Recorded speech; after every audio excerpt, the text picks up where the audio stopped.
Remember, they're changing my voice. With two movies, I should be able to prove my point to you beyond a reasonable doubt.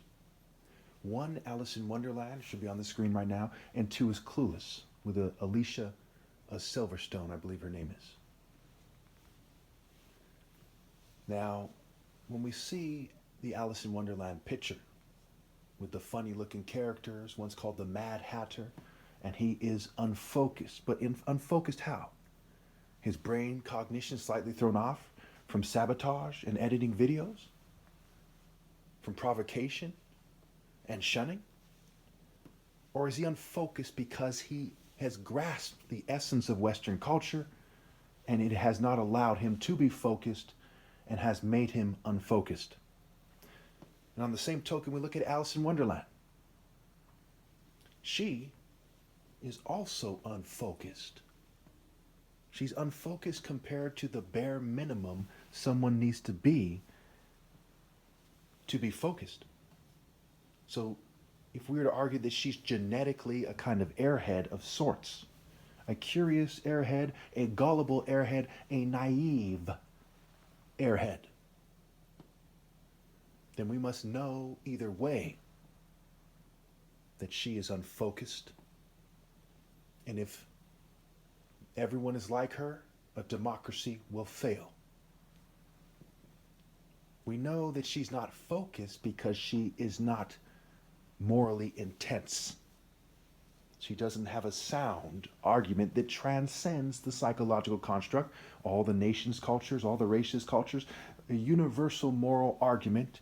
She's not driven. We look at Superman, for example, in the cartoons. He's a kind of goofy white guy of sorts to some degree who is quote unquote focused, who's like, oh, I'll save you, right? He's not precisely focused. We look at Bruce Lee. He's thrown off. He's kind of crazy Asian guy who's focused on the wrong thing. It's close to the right thing, but he doesn't have a universal moral imperative. He just gets upset and starts beating people up and does what he thinks is right without having a profound philosophy. And Bruce Lee was an agnostic in real life as well. No higher cause, just discussions of philosophy that for the most part were shallow. Say, be like water, my friend. Is that a profound moral argument? No.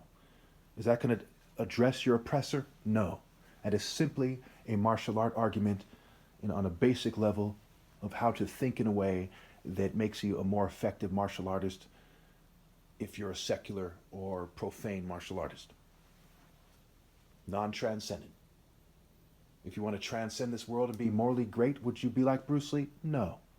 If you accept the boundaries of Bruce Lee, have you been swallowed by the dragon? You're like a son, if you were a son to begin with, who's swallowed by the dragon, if you accept the boundaries of his thinking. And as we look at Alice in Wonderland, what do we see? A very merry unbirthday to you in a society where everyone on their birthday seems to be an unfocused fool. How much more an unbirthday? A dramatic point of reference to make clear an idea that you shouldn't miss for a moment.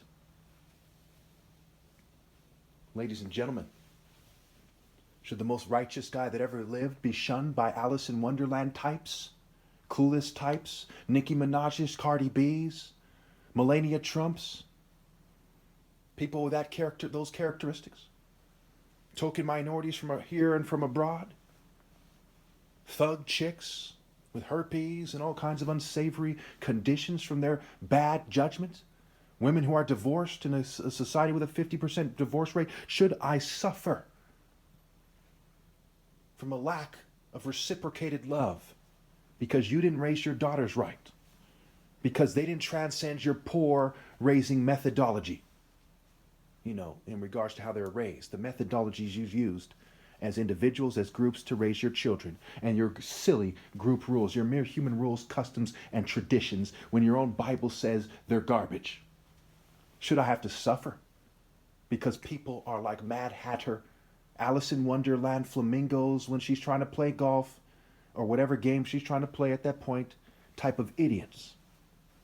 Should I have to suffer for your stupidity when I am the King of Kings And my characteristics have proven that a million times over, and then some.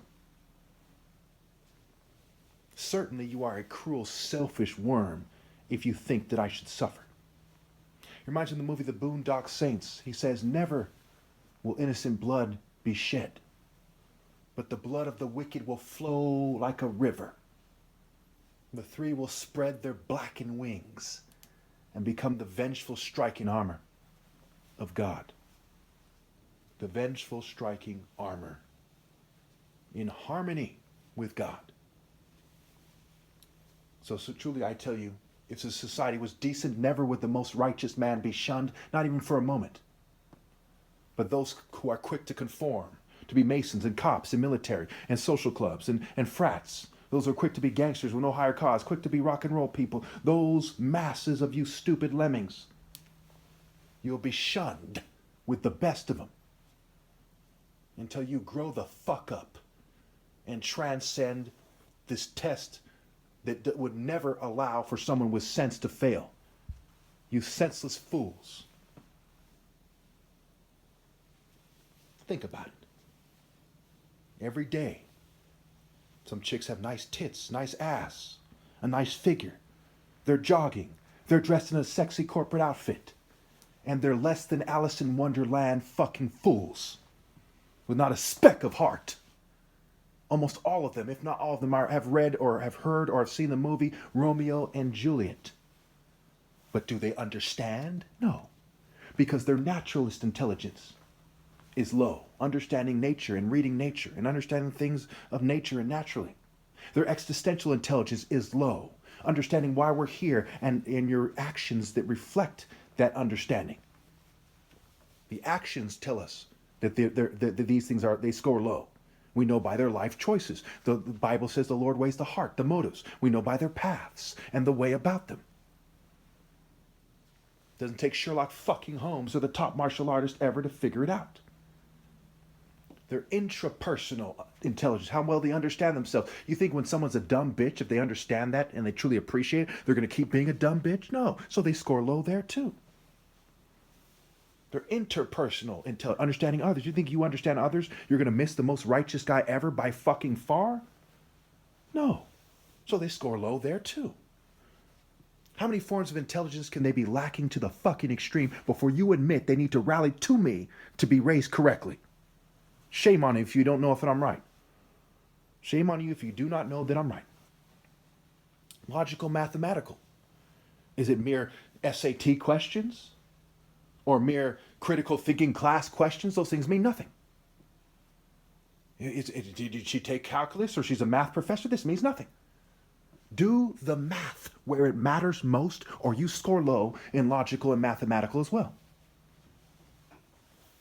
Those other things mean little to nothing. That's book smarts. It's not the same as intelligence. Intelligence transcends book smarts. Wisdom transcends book smarts. Being smart transcends being book smart.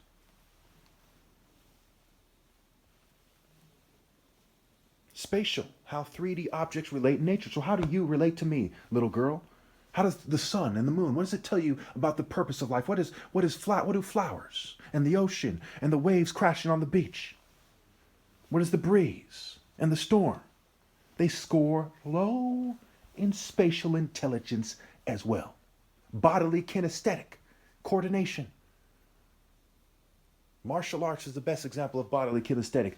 Most of them are some uncoordinated, stissy-ass chick. They score low there as well, even if they're an athlete. What kind of an athlete are you? How long would it take me to outmaneuver you, and exactly why? So in every form of intelligence, they score low. Except for non-intelligence, which is book smarts, which isn't truly intelligence. And they might get all A's. Great. Clueless in the movie, if I remember correctly, was an all A's student. But she was still clueless about fucking life, which means she was clueless about life decisions, which means her frontal lobe was lacking. Decision-making, judgments, sexual activity, emotional expression, frontal lobe of the brain. A lesser form of life, and not just females, no. Shame on you guys who are supposed to put your foot down and raise a woman who did not. Is your dog the head of the household? A newborn baby? Perhaps your wife? Or perhaps historically you people were, and for generations your bloodlines let down God and all of humanity. I'll be damned if I ever pretend for a moment that some Alice in Wonderland little hussy is equal or greater to me, and that magically I'm wrong about the irrefutable fact that they need to run, not walk, to obey God through me with all their heart, or they're a dumb fucking whore. Thank you.